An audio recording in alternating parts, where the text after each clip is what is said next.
Então, pessoal, hoje vamos resolver aqui uma questão da prova da Polícia Federal também. Deixa eu voltar aqui. É o concurso da Polícia Federal, né? Por cargo de químico. Ok. É o cargo 7, área 6, né? Então, a temática dessa questão basicamente é quimiometria. Tá ok? A quimiometria, assim, para quem não estudou isso na graduação, quimiometria ela se divide em duas áreas, né?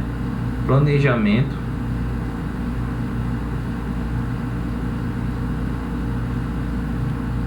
e otimização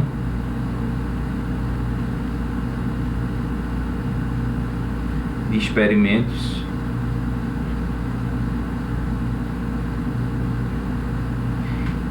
A segunda área, essa aqui é a primeira, a segunda área da quimiometria é a parte planejamento, tá certo? Então, a segunda área seria da quimiometria classificação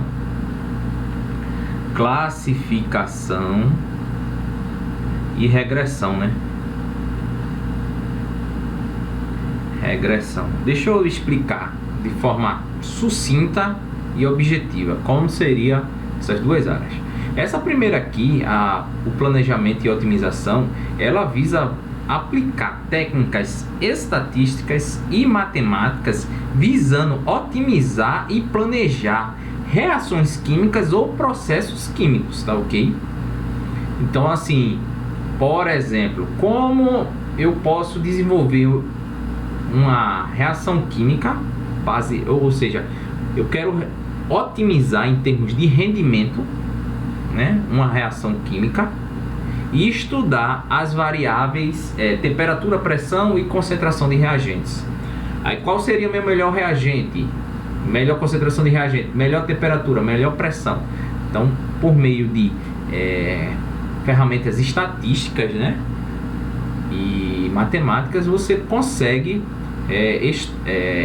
extrair ao máximo, né, informações sobre o processo de otimização. Essa é uma das áreas da quimiometria, planejamento e otimização de experimentos ou de processos, né?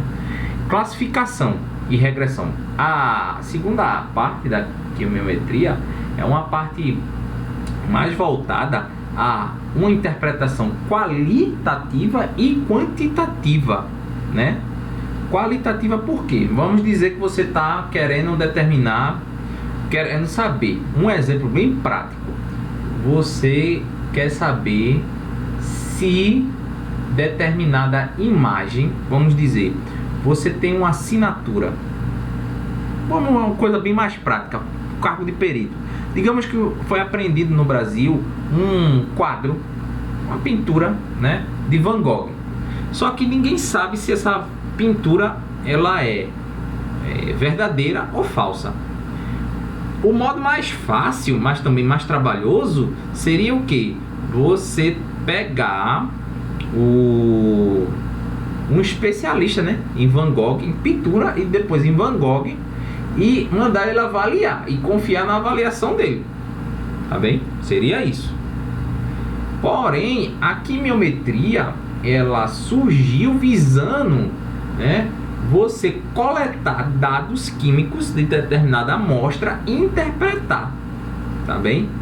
Interpretar em termos de química também. Você pode, por meio de uma ferramenta quimiométrica, você pode classificar uma determinada amostra, ou seja, você pode enquadrar esse quadro, uma amostra de tinta, né, do quadro.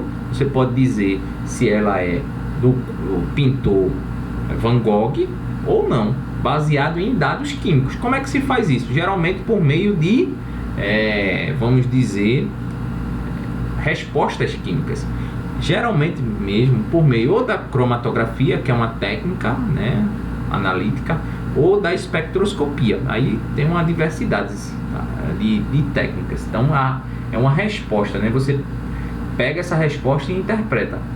Então seria bem isso. No concurso da Polícia Federal por cargo de químico, né, esse cargo, o Sebrasp, né, que é a antiga CESP, ela geralmente, desde 2004, vem organizando esse concurso. Eu venho dando uma estudada, né, nessa temática aí do Sebrasp, mas é uma banca bem tradicional. Essa banca, ela geralmente, desde 2013, não vi as provas anteriores também, de 2008 e 2004, eu não vi, mas assim, ela vem trazendo essa temática de quimiometria, tá bem? Ela traz ou uma questão na prova, é certo, pelo menos no concurso de 2013 e em 2018 foi uma questão, ou como agora no concurso de 2018, né? É uma questão, mas assim, é uma temática. Ele dá um texto, né? E pede para você avaliar se é correto ou errado a afirmação, tá bem? Lembrando que o Sebrasp tem isso. Ele é correto, ou você vai ter um gabarito lá que você ou marca correto ou errado, tá bem? Esse gabarito, assim, ele é divulgado, né? Não é que ele é divulgado, eu usei a palavra errada, mas ele visa a extrair ao máximo do candidato conhecimento e evitar o chute. Por que evitar o chute? Se você acertar a primeira e errar a segunda, né? Digamos aqui, essa alternativa é correta e essa aqui é correta, mas só que você coloca que a primeira é errada e a segunda aqui é correta. Então você errou essa daqui, né, 80. Então a 80 vai anular 81 em pontos. Você vai zerar, tá entendendo? Vai diminuir pontos de você. Isso aí depende muito do edital do Sebrasp, mas o Sebrasp tem essa metodologia de avaliar a sua pontuação. Eles dizem que é para evitar o chute, né? O candidato passar na base do chute, né? Que é muito difícil também passar em concurso na base do chute, mas assim, para critério às vezes de desempate, né? Às vezes funciona. Então assim, é uma temática que vai ser cobrado com certeza se o concurso de químico for organizado pela banca Sebrasp. Tanto faz se for Polícia Federal ou Polícia Civil. Pelo menos aqui no meu estado, no ano de 2016, né? Há 4 anos atrás, teve concurso para perito químico e eles cobraram a parte de quimiometria, nenhuma questão só. Então veja só, vamos lá, né? Ler o enunciado aqui. Tendo em vista que do ponto de vista prático a quimiometria permite planejar ou selecionar condições ótimas de medidas e experimentos e com isso extrair o máximo de informação de dados químicos, julgue os itens seguintes relativos a esse assunto, né, e aspectos a ele correlacionados. Então veja, ele vai pedir para você dizer se é falso, né, ou verdadeiro. Então vamos lá, né? A informação aqui contida na questão 80. Se o espectro, né, de absorção da solução de um certo composto puro apresentar 2 transições eletrônicas, então as absorvâncias nesse espectro serão altamente correlacionadas e dependerão apenas de um único fator, a concentração. Veja o que ele está dizendo aqui, viu, gente? Deixa eu pegar aqui a borracha. Deixa eu passar a borracha aqui. Ele está falando de espectroscopia.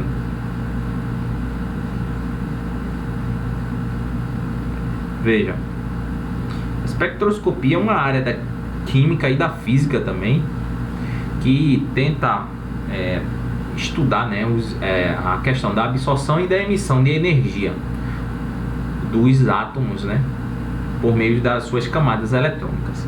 Então veja, um espectro de absorção, como ele está falando aí, geralmente ele é feito assim, ó. Você tem aqui a absorvância, que é o eixo Y, que é a variável independente, e você tem aqui, ó, o eixo X, né, que geralmente é a concentração, C. Então, ó, você tem a absorvância em função da concentração. Você pode ter esse espectro aqui, que não deixa de ser um espectro de absorção, mas também tem outro tipo de espectro, né, de absorção que pode se apresentar dessa maneira: o comprimento de onda, né, que seria no eixo X, em função da absorvância. Esse daqui Na maioria das vezes ele não tem uma relação linear assim, entre concentração e absorvância. Ele depende do comprimento de onda. E geralmente, vou dar um exemplo aqui, o espectro do pergamanato de potássio. Ele é o famoso fantasminha, né? Por quê? Ele tem três regiões de absorção. Tem a primeira, a segunda, mas eu estou generalizando aqui, hein? Vamos generalizar. Tem a primeira, e a segunda e a terceira. Esses espectros de absorção, né, em função do comprimento de onda, quando ele se apresenta dessa maneira, se você plotar a absorção no comprimento de onda, né? Deixa eu pegar aqui a borracha.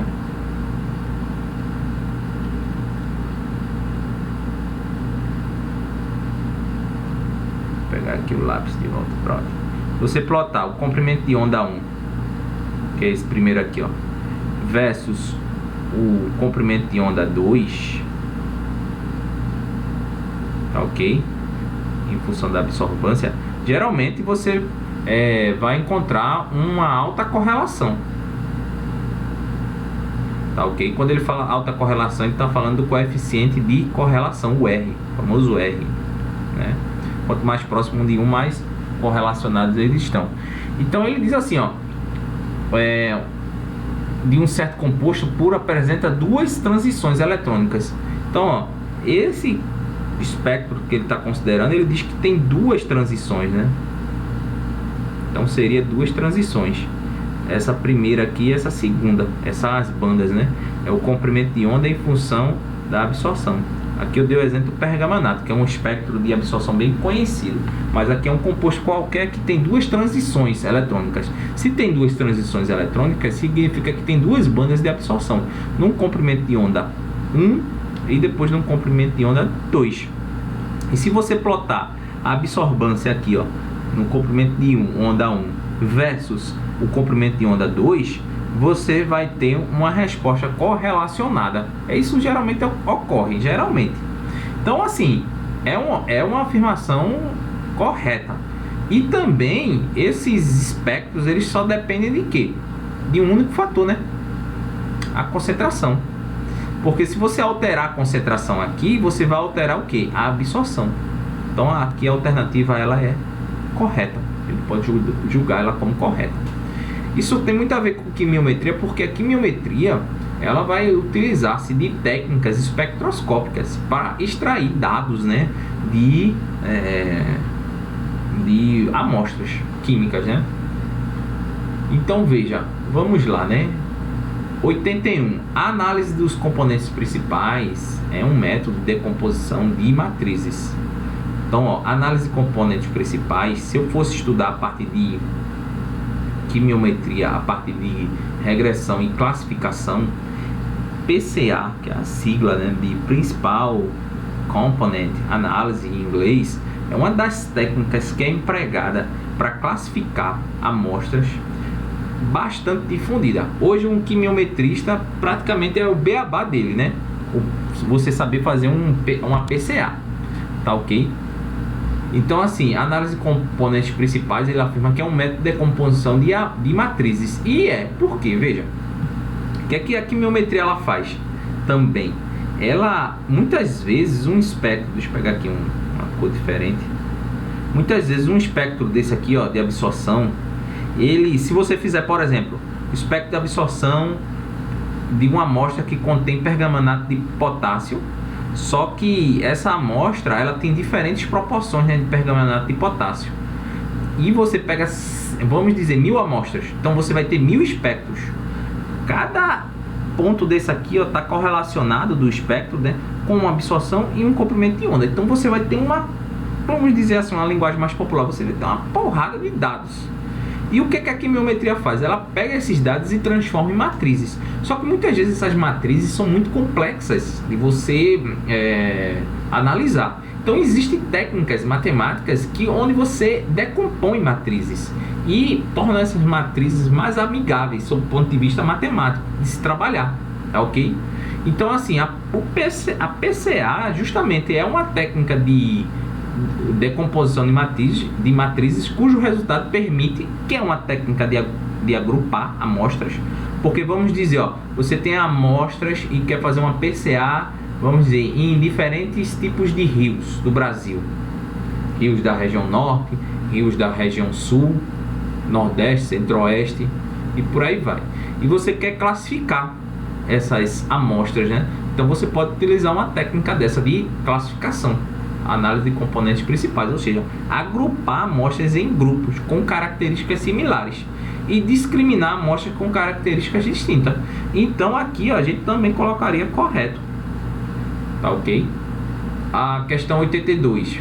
Para se fazer uma avaliação sistemática dos efeitos de duas temperaturas, duas pressões e duas concentrações de reagentes sobre o rendimento de uma reação genérica, deve-se ser realizados pelo menos 8 experimentos. Então, vê, essa área aqui que ele está falando é outra área da quimiometria, que é a parte de planejamento de experimentos. Deixa eu trocar aqui. Planejamento de experimentos. Planejamento e otimização, né?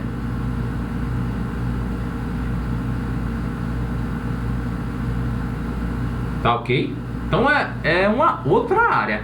Também trabalha com matrizes, também trabalha com técnicas estatísticas e matemáticas. Só que o objetivo aqui é planejar e otimizar. Planejar para evitar erros, né? Os erros aleatórios e sistemáticos no experimento, e otimizar, né? Visando o quê? Você extrair o máximo de resposta. Vou dar um exemplo. Você tem uma reação química entre dois reagentes e você quer maximizar ao máximo, né, o rendimento dessa reação. Essa reação gera um produto, tá ok? Então você pode estudar variáveis que vão afetar esse rendimento, como temperatura, pressão, concentração de reagentes, tá ok? Então essa é uma área da quimiometria. Essa área, gente, ela trabalha também com a equaçãozinha básica mesmo. Por que é básica? Vamos dizer aqui, ó, você está estudando um sistema químico A mais B, ou seja, reagente A mais reagente B, que dá o produto C. E esse produto você mede a percentagem, ou seja, o quanto ele é produzido, ou seja, o seu rendimento. Aí, então vamos dizer que você resolve estudar temperatura como variáveis, a pressão e a concentração, né? Concentração do reagente A e B, tá ok? Então você tem 3 variáveis aqui e você resolve estudar em dois níveis, né, essas variáveis, um nível maior e um nível menor, que eu represento por mais e menos.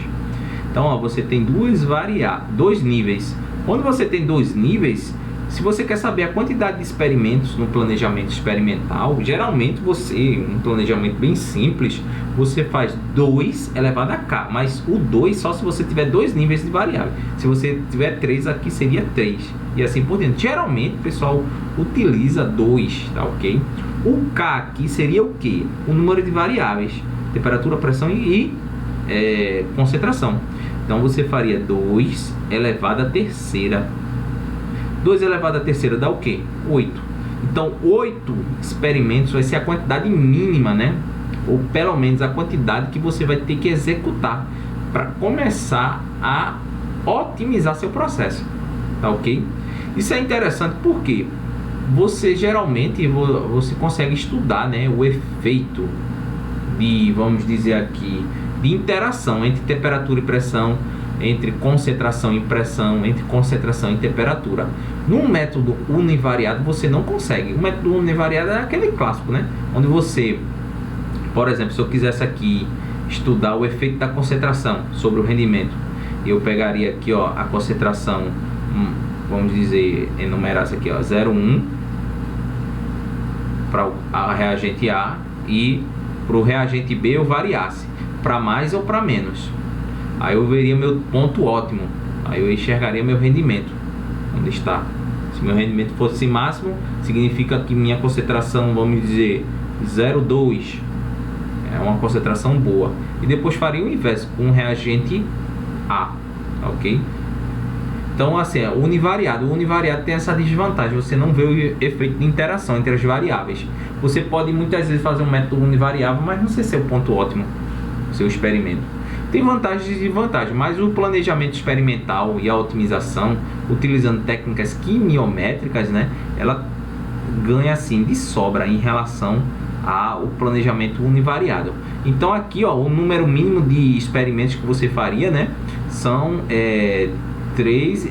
8 experimentos, tá ok? Então aqui também está correto. Aqui, ó, correto, seria correto. Aí veja, 83, calibração multivariada, que é aquela parte, segunda parte da quimiometria, que trabalha com classificação e regressão. Regressão, viu, gente? Quando a gente fala em regressão, é a parte quantitativa. É você montar um modelo. Desculpa, você pode montar um modelo logo para classificar, ou seja, dizer se tem ou não tem uma determinada substância em outra, tá ok?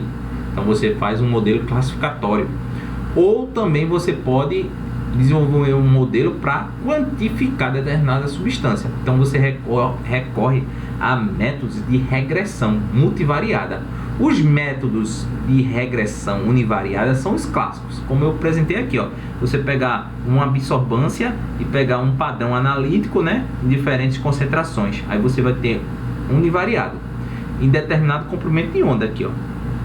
Só que existe método de regressão que você consegue fazer uma calibração, ou seja, montar um modelo matemático que, ao invés de você só trabalhar com um comprimento de onda, você trabalha com vários comprimentos de onda. Tem uma série de vantagens também. Então, assim, quando ele afirma, ó, a calibração multivariada por mínimos quadrados, que é uma técnica de calibração multivariada, que é o famoso PLS, como ele diz assim, ó, para análise discriminante, ou seja, para dizer se tem ou não tem determinada substância, ou classificar determinada substância, é o PLS, tá ok? É uma sigla em inglês, a gente vai ver mais na frente o que essa sigla significa. É um método supervisionado. Veja, em quimiometria você tem métodos supervisionados e não supervisionados. O PLS é um método supervisionado, ou seja, você não precisa você precisa, para desenvolver seu modelo matemático, você precisa treinar seu modelo. Você precisa partir de condições pré-estabelecidas. Ou seja, essa amostra tem tanto, vamos dizer que você vai estar construindo um modelo. Só que para construir esse modelo, você precisa trabalhar com padrões analíticos ou com amostras com composição já conhecida. Então, seria de forma resumida, um modelo supervisionado é isso. Só que ele aqui afirma o quê? Um método supervisionado que não exige o uso de amostras conhecidas. Ou seja, ele colocou aqui uma pegadinha, né? O método supervisionado exige sim que você trabalhe com amostras conhecidas para seu treinamento. Então essa afirmação aqui, ó, ela é errada. Então aqui, ó, correta, correta, correta e essa última aqui errada. Veja, é uma temática assim que Sebrasp vai cobrar. Pelo menos uma questão disso aí vai cair. Já diferentes concursos, né, que eu já fiz, o concurso da Polícia Federal ainda não tive oportunidade, mas assim, eu resolvi a prova, o da Polícia Civil eu fiz a prova e resolvi a prova depois. Então assim, eles cobram. Então é quase certo no futuro, né, se abrir concurso de perito químico para a área de química, né, e com a banca Sebrasp, é quase certo você ter uma questão de quimiometria. Aí veja, como é que eu estudaria quimiometria, né? Eu tento, né? Eu não sou da área de quimiometria. Eu fiz uma disciplina já de quimiometria, que é planejamento de experimentos. Só que uma coisa é você estudar para você fazer provas da faculdade, do mestrado, do doutorado. Outra coisa é você estudar para fazer o concurso. O concurso, ele geralmente é uma abordagem qualitativa do assunto. E de forma geral, ele não vai tentar aprofundar muito. Ele vai tentar mais pegar afirmações, dar uma modificada e mandar você julgar se é verdadeiro ou falso aquele tema, ou marcar a alternativa correta. Tá ok? Então assim, se eu fosse estudar, eu começaria por que parte, né? Você aí que está do outro lado da tela, como é que você estudaria essa temática, quimiometria, para o concurso da Polícia Federal ou de perito químico com a banca Sebrasp? Eu começaria estudando a questão dos métodos supervisionados e métodos não supervisionados. Os métodos, vamos ver logo aqui, métodos não supervisionados, né? Não existe supervisão nesses métodos, já que se conhece a priori a que classes pertencem os objetos. É aquela história, né? Você não treina seu modelo matemático anteriormente, tá ok? Ou pelo menos essa informação não é usada na construção do modelo. É uma situação mais comum em quimiometria, tá ok? Um exemplo, você não conhece determinada composição ou tem muita dificuldade de uma determinada amostra, você não sabe a composição química dela, mas você tem os espectros dela, os espectros de absorção, de, vamos dizer, de infravermelho, que é uma técnica bastante utilizada na quimiometria. Então você, assim, se você quer construir um modelo a partir daí, você teria que utilizar, né, técnicas não supervisionadas, como a análise de componentes principais, a análise de fatores, a análise hierárquica de agrupamentos, que é o HCA. Destaco essas duas aqui, PCA e HCA, que são técnicas não supervisionadas. Elas tanto servem para você classificar também você pode desenvolver modelos de regressão a partir delas, ou seja, de quantificar. Os métodos supervisionados são métodos que você precisa treinar seu modelo com amostras já conhecidas ou ter informações químicas, né, prévias, por exemplo, composição química mineral de determinada amostra, ou até a parte orgânica, quais compostos estão ali. Então a informação sobre a que classe pertence os objetos está disponível e é usada na construção do modelo. Principais métodos: o KNN, que é a tradução do inglês seria o enésimo vizinho mais próximo, modelos baseados no SINCA, análise discriminante linear, LDA. Esse SINCA, deixa eu ver pronto, o SINCA seria Software Independent Modeling of Class Analogy, seria a sigla, né? Essas siglas geralmente são utilizadas em inglês, hein? Tá ok? Então, os métodos de classificação podem ser baseados no agrupamento dos dados, baseado na distância, né? Então, assim, o HCA e o KNN, eles se baseiam em equações que vão levar em consideração, quando você plota num gráfico, né, a distância entre pontos, tá ok? Já os métodos baseados na projeção, eles vão pegar matrizes, né, de dados, tá ok? Vão pegar essas matrizes e vão reescrever essas matrizes de forma mais fácil e vão projetar os vetores provenientes daí. Então isso aqui são afirmações que podem cair no concurso, assim, dizendo se é verdadeiro ou falso. Então os principais métodos supervisionados são, métodos supervisionados: o análise discriminante linear, ou LDA, o KNN, né, que é o de vizinhos mais próximo, o Nearest Neighborhood, né, KNN. Tem o PLSDA, são uma infinidade, mas se eu fosse estudar aqui, eu destacaria o PCA e o HCA, e também o KNN, porque são técnicas, o PCA principalmente, que é uma técnica muito popular. O KNN é muito fácil também de se aprender, ok? Deixa eu ver mais coisas aqui. Pronto, então essa questão aqui, da quimiometria, ela pega espectros, né, lá, ou dados, um cromatograma também você pode transformar numa matriz de dados, um espectro de absorção, um espectro de emissão, ou um cromatograma você pode transformar numa matriz de dados. Aí essa matriz de dados vai trazer o que? Informações acerca da amostra, que são as linhas aqui, e o comprimento de onda. Comprimento de onda 1, 2, né? Então você transforma, né, em um dado numa matriz, porque o computador, né, para quem não sabe, ele só entende muitas vezes esse tipo de linguagem matricial, ok? O ser humano já tem mais uma dificuldade, né? O ser humano só consegue reconhecer padrões de imagem, né? Já o computador não, ele consegue de forma indireta, através de cálculos, reconhecer imagem, reconhece, só que ele utiliza matrizes. Então geralmente os quimiometristas, eles estão sempre pegando uma imagem e transformando numa matriz. Existe uma série de técnicas computacionais para fazer isso. Também existem técnicas de classificação, né? Aquelas que eu tinha acabado de falar, né? HCA, PCA, que elas podem ser paramétricas, não paramétricas, discriminantes e modelantes. As paramétricas são baseadas na distribuição normal. As não paramétricas não se baseiam na distribuição normal. Então, ó, eu tenho destacado aqui, ó, SINCA, LDA, são técnicas paramétricas. KNN é uma técnica paramétrica. Discriminantes, por que discriminantes? As amostras pertencem a um e somente classe, né, de amostras. Modelativas, essa parte aqui eu nunca vi cobrando não, mas eu acharia interessante você saber pelo menos o que é. Modelativas, as amostras podem pertencer a nenhuma classe, uma classe ou a várias classes ao mesmo tempo. SINCA, né, é um exemplo.